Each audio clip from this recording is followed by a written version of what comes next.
វិធីសង្គ្រោះបឋមចំពោះរបួសដាច់រលាត់ ព្រះអើយមើលចុះរលាត់ស្បែកអស់ហើយ អូគាត់បានមកកាន់បន្ទប់សុខភាពហើយទេតា តើត្រូវផ្ដល់ការសង្គ្រោះបឋមបែបណាទៅនោះចំពោះមុខរបួសរលាត់បែបនេះ ជាបឋមយើងត្រូវលាងសម្អាតរបួសជាមួយទឹកស្អាតសិនដើម្បីកម្ចាត់ភាពកខ្វក់ ការលាងរបួសជាមួយនឹងទឹកធ្វើឲ្យឈឺបន្តិចក៏ពិតមែនប៉ុន្តែវាគឺជាជំហានមួយដែលមានសារៈសំខាន់ណាស់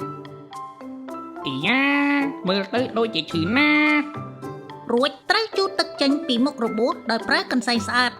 សូមប្រើកន្សែងឬកូនកន្សែងដៃដែលស្អាតឬប្រសិនបើគ្មានសូមប្រើក្រដាសជូតមាត់ដើម្បីជូតសម្អាត